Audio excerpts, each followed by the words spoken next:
dərsində ilk dərs biz boyaları hazırlayırıq, suları hazırlayırıq. Boyalarımızın köhnə olanları da var, quruyub, harca bir-iki ayda işlətmirəm. Yenisini hazırlamağı da sizə göstərmək üçün eləyəcəm. Birinci suyunu hazırlayaq. Suyu bax belə qabda toz halında gəlir bizə. Biz belə tozları alırıq. Yəni bu nədir? Kıvam artırıcıdır. 5 litr su üçün, bax üstündə də yazılıbdır. Ya baxaq bura. 5 litr su üçün hardasa burada deyən görək nə yazılıbdır? 6-8 person bax. Bu 4 litr su üçün yazıbdır, düzdür? 4 litr su üçün 6-8 qaşıq. Mən buradan bismillah eləyirəm. 1 2 3 4, bu da 5.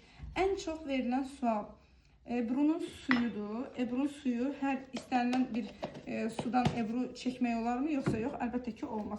Sonra sadə bir dənə, yəni hamıda olan bu su filtrli su olmalıdır. Yəni əgər siz işlədəsi olsanız filtrli sudan istifadə eləməlisiniz və istiyə yaxın olmalıdır. Yəni soyuq su deyil. Əlinizi belə vurun qaba. Baxın görəsiniz ki su istidir. Biz bunu qoyuruq bura, apardım aşağı.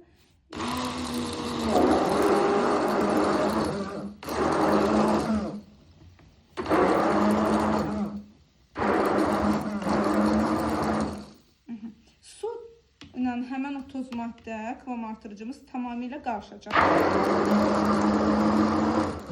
Arada saxlayın. Bu suyu həmən günü işlətmək olmaz. Ən azı su 2 saat dincəlməlidir. Ən gözəl olar ki, bir gün ən azından bu su dincəlsin. Daha sonrasında istifadə edəsən. Bu su bu içində yaxşı həzm olacaq. Bu suyun köpüğü yatacaq. Yavaş-yavaş mən bunu davam edəcəm. Yəni məntiq olaraq su bu şəkildə, suyumuz daşdı, biraz çox qoymuşam yəqin.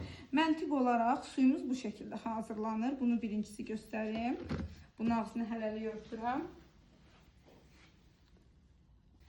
Bax boyalar da Karim firması var, bir də Kadim Sanat. Mənim işlətdiyim bunlardandır, təbii boyalardır. Ümumiyyətlə iş alətlərimiz nələrdən ibarətdir? Mən sənə bir-bir bunlarla tanış edeyim. Bunlar bizim boyalarımızdır. Boyalar qətiyyən xərab olmur. Bax bu şəkildə quruyur. Yəni məsələn bunu uzun müddətdə işlətməmişik. Artıq 1-2 ayda işlətməmişəm. Bu şəkildə quruyub. Suyu yoxdur. Xərab olurmu? Qətiyyən xərab olmur. Ümumiyyətlə fırçalarımız, ilk öncə onu deyim. Bax bu fırçalar hamısı hazırlanır at quyruğundan. Bax bu fırçalar at quyruğundan hazırlanır. Bu isə qızılgül çubuğudur. Yəni təbii atın quyruğu və qızılgül çubuğu. Niyə? Çünki atın quyruğu sərtləşir. Yaşlı qoca atın quyruğu at qocaldıqca başlayır sərtləşməyə. Siz əlinizdə saxlayın, zəhmət olmasa baxın, tanış olun o materialı hiss eləyin. Atın quyruğu sərtləşdiyi üçün də nə eləmir? Rənglər, boyalar onun içində qalır, israf olmur. Yəni istənilən bankalarda hazırlamaq olar. Bunu məsələn necə hazırlanacaq? 2 çay qaşığı rəng götürürsən və bankanın da üstə su çıxacaq qədər tökürsən və qarışdırırsan. Rəng hazırdırmı? Xeyr. Əsas məsələ gəlir dana ödü. Yəni bildiyimiz dananın ödü. Bu dananın ödünü hardan əldən edirik? Həm firmalar özləri satırlar, satışda təklif edilir. Həm də bax indi mən sübut edəcəm bir-bir. Bunu belə göstərim. Bax. Səs eşidirsən?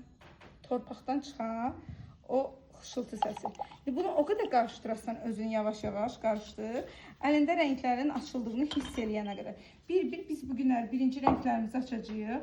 Daha sonra rənglər açılandan sonra 3 damcı ora öd tökəcəyik.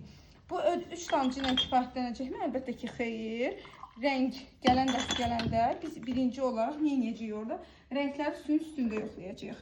Yəni birinci dərsin məğzi bundan ibarətdir ki, biz iş alətlərimizi tanıyırıq və suyu, rəngi hazırlayırıq. Bu bizim darağımızdır.